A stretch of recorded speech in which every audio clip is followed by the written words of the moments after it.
Let's go to the fan hotline. We welcome in Zac Jackson. I don't know if he likes Rush, but I know he likes football. I don't know if he likes Browns football right now.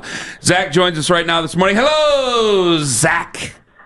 This week, you're blaming Tyson Campbell. Next year, you'll be blaming Matt Campbell. I'm not. Why do we even bother? Why do I even bother?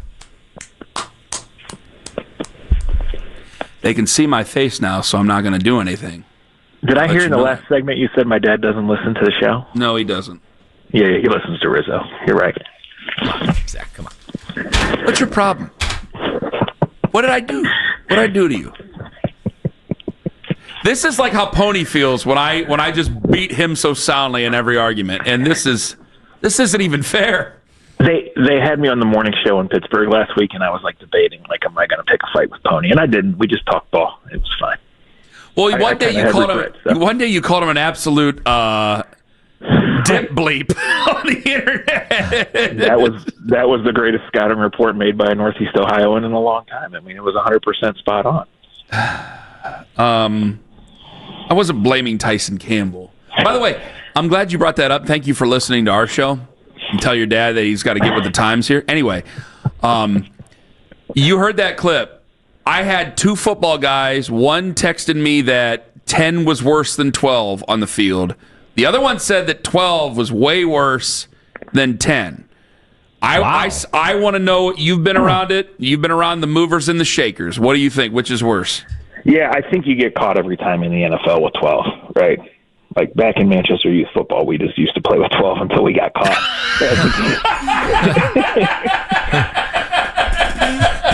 That's why we've been losing. I've been counting players. Damn it. Yeah. But I think in the NFL, you get caught every time. And it happens. I was not familiar with that play. Like, I do like to watch the substitution patterns and things, or, especially early in the game to kind of get a feel for how they're matching and, how they're trying to do that. But I was not aware on that play. I mean, I remember the play, because of the result. But, like, the story of that game was the Steelers knowing that 2-yard plays were fine and that 4-yard plays were better than fine because they just knew that they only needed to get to a certain number, and they knew the only way they could lose was to melt down, right? And they obviously don't want to get their old quarterback hit. It's the worst scheduling spot in history. You can chalk it to that, but I thought the Browns defense played like a group that was in an awful scheduling spot and saw a starting cornerback get traded at 11 o'clock on Wednesday night. I agree. Totally agree. Go ahead. All right. Zac, obviously, you don't only lose to Pittsburgh, but you have their head coach, talk about very publicly, what your GM did. I mean, this is a rivalry. These two teams obviously all know each other, involved very well. How surprised were you to hear Tomlin not just mention the GM publicly, throw the name out there? Yeah, so the way he chose to answer that question was certainly interesting, right? He knew the question was coming. He wanted the question to come, which I heard that, and I knew that already before I heard it on Around the AFC North this morning. But I thought it was very interesting how he chose to answer that. So it is a rivalry. He did feel personally attacked by giving the Bengals a lifeline, regardless of what people here think or how that turns out. So it still was interesting how he chose to do that. And look, that's a situation that they're in here. And I think in the past, this organization has worried about what people say. And I think in good organizations, they don't care what Pat McAfee says or what another coach says or what people say. But, I mean, to me, guys, it's really not about the quotes or the numbers as bad as they are. Like, how has this looked? And it has looked so bad for this offense. Like, it just looks so bad. And so I don't think that the coach is going to get fired next week. But if they lose this game and it looks like that again, then it's the season's already over, and they've been acting accordingly for a long time on that. But I think it's a fair discussion. When I got in the car this morning, the first thing I heard Ken say is when Kevin Stefanski gets fired, right? And like when you're having those discussions, whether it's May or October, it gets real. And it looked so bad, that offense the other day, in addition to the other things. It's just like, what is going on here? In defense of my statement, I mean, I could say that if he won a Super Bowl over the last 10 years. I mean, that's no doubt. I get what you're saying because now I want to ask you, and probably this is a question for next week if they lose to the Dolphins. But okay, I think a lot of people who are Browns fans probably think they're going to lose that game too. So let's ask this question here: if they fire him, I go, well, what does it truly accomplish other than punitive? What does it truly accomplish? Because I still don't think that this is going to go in the right direction. And you heard that explanation, but for people who are just jumping in, I said, I don't think the rest of this season is going to go very well. And they still got tearing down to do next year. So I don't think 2026 is going to go too particularly well. But if you left Kevin in charge, now you got the sour taste going into next year. So I don't see a scenario where this actually gets saved for him. But that doesn't mean I just fire him now because I'm mad at the Browns. I don't want to fire anybody because I'm mad. That's not a reason you fire people.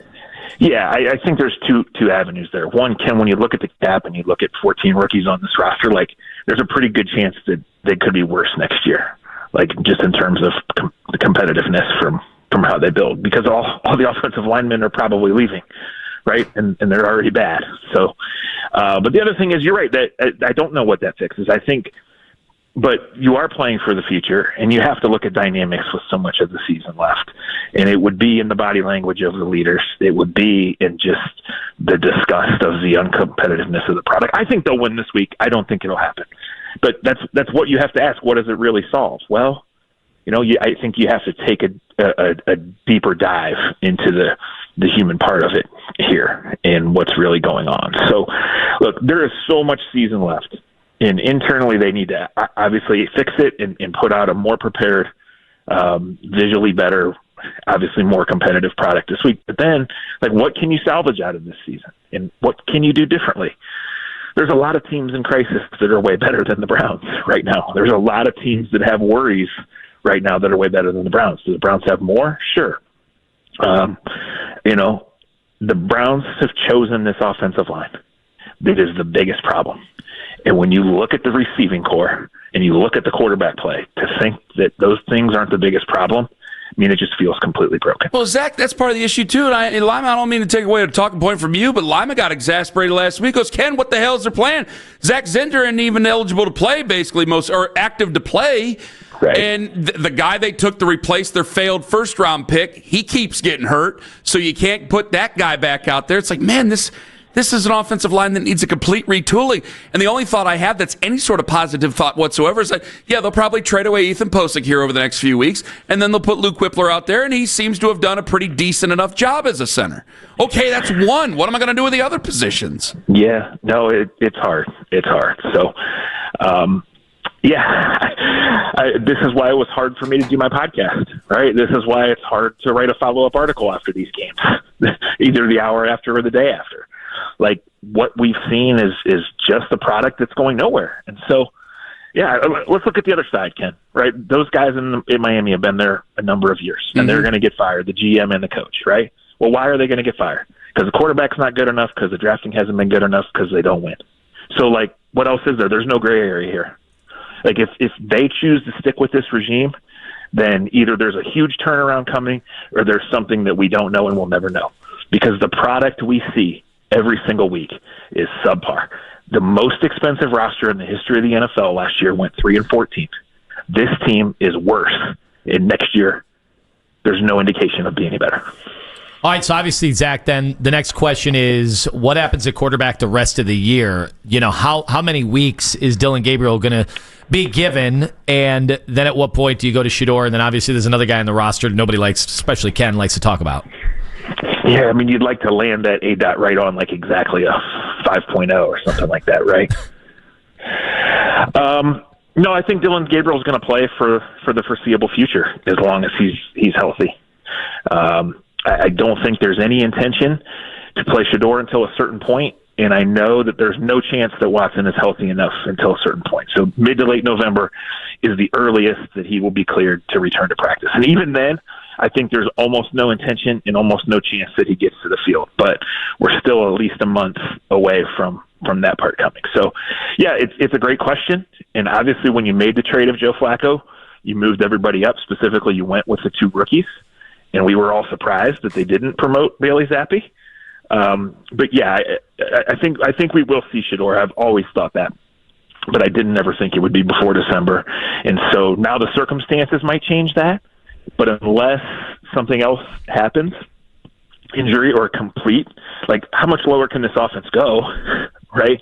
And like we've already seen the ceiling on Dylan Gabriel. It's not his fault. He has no chance out there based on who's out there, but he also has no chance to be a starting quarterback in the NFL. Even Ken admitted that after seeing 2 drives. I was proud of you, Ken. Thank you. So like,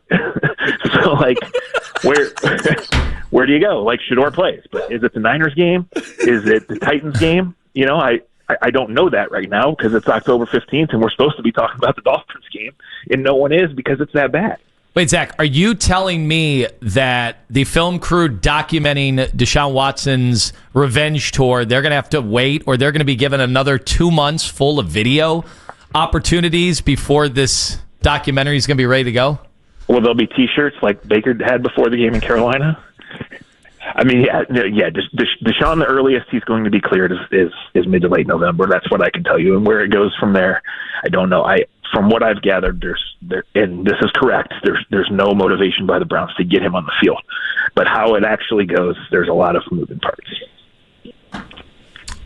Next Penn State head coach will be. Why did you ask him that question? He's not supposed to answer that. We're talking about the Browns. You think what anybody else cares? is left? What else is left? There's plenty left. I really enjoy Zach's coverage of football. If they were to let go, shut up. I know what you're doing, and it ain't going to happen. He already had one reference today. There's not going to be another one. All right, Zach. If they were to move on from Kevin, who would be the interim? Yeah, that's a good question. I think you're damn right it is. I think Schwartz would get, and this is all speculation, and this is the part I hate when they're so bad. Mm-hmm. Like everything we do in coverage is talk. You guys talk about it 4 hours a day. What do? You speculate, right? I write 4 articles a week and do 4 podcasts a week. What do? You speculate. I believe he would be given the first shot, and I think if he thought that he would have proper authority, he would take it. I think if he didn't, he would do that. But that's how I feel. That's not anything I know. That's just kind of how I feel. And I think there's only a small possibility that you're exploring that reality 5 days from now. Okay, fine. Now ask him the Penn State question you want to ask him. Well, I mean, based on last week at Dick Stadium, is Mark Carney going to be coaching Kent State or Penn State next year? Hey, it was very good. What a turnaround. Authored by, the St. Ed's grad. What was the kid's name who returned the kick? DeRelis Clark. Why didn't you say his name? Why didn't you say his name during the broadcast? You didn't know who it was, did you? Because we filmed the Open live. I don't have a spotter. The booth is too small. You didn't know who the hell it was? So I'm looking away from the field as the ball is in the air. And nobody's telling me in my ear who has the football, and I can't see his number because he's sprinting down the field very fast, and my hands are up in the air, and I'm looking around. Who has the football? Because they didn't tell me. They didn't know who was going to be on return. Zach. Wait, sorry. That's your fault, Lima. Because if you go back to the Merrimack game, DeRelis Clark. Yeah, but they didn't use him every time in kick return. They've been platooning the position, and he has 2 touchdowns. Zach, I don't know if your phone did it. I had probably me more than you, since I work with him every day. I cannot tell you. I had at least 20 texts, inboxes, whatever, going, hey, there's a bunch of people on the internet like, why did he say his name? Why did he say his name? Why did he say his name? I know why he didn't say his name. I knew why he didn't say his name because he didn't know who was returning. The beauty is, if I could just also help people understand, when you see like Herbie and Fowler, if you notice, there are times where they will show them. Well, the dog points it out for Herbie. They will show him in game, and there's 30 people in the booth, and all of them get spotters. The dog has a spotter as well. They can't even get you a dog in there, let alone a person. A dog. They got 30 people in the booth. You got 30 people in the whole stadium. Right, I get it. You should have some guy in 122 shout out, DeRelis Clark. Yeah, that's who has it. That's the guy. That's who has it, announcer. I'll do your work for you. I want to have DeRelis Clark on the podcast because, who else is named DeRelis Clark? But, I wasn't expecting to have to do it on October 20th. Just for right? I don't know. I kind of like to see DeRelis Clark play some offense. A little more offense. They did have him throw a pass in that game. I will be there on November 4th for Akron. I am not, come hell or high water, I am not missing that game. What day of the week is that? It's a Tuesday night. I won't be there. Sorry. Is that at Kent? Might Dustin Fox be there? Okay, no more. Don't tempt him. I think it's at Akron this year. But I'm not sure at this current moment. All right. Zach, thank you so much for the time, your candor, and all the laughs. I can't wait till you guys call me back. Many months. See ya. Zac Jackson on the Fan Hotline. What'd you want to unpack from that? He said it's the offensive line. I mean, he said that's the reason the offense is so bad right now, the offensive line. And guys, that's a huge indictment on the GM that people think because he had a good rookie class that he should just get carte blanche and have the job for another year. Let me look right at the camera and say this. This is exactly why, guys. Like, I like Shedeur too, but you know he's not set up for success. And I don't think that they did this on purpose. This is the situation of what it is. You're going to get to see him, and there's no way you're not nervous about him taking over. Unless you are totally blind to everything that's ever happened, there's no way you're not nervous about him eventually taking over this offense. Because that is terrifying. Terrifying. More on that coming up. And are we going to play the clip of him by the end of the show? Can we please do that? By the end of the show? I'm just going to leave. I'm just going to leave the show. Walk out. I'm not listening to that. Funny thing is, people are like, "Great call." I'm like, "No, it wasn't. I don't have the name of the dude." I got so many people going, "What's his problem? Why didn't you name him? Why didn't he say his name?" I was sweating. I got the binoculars out. I bumped the microphone with the binoculars, trying to figure out that.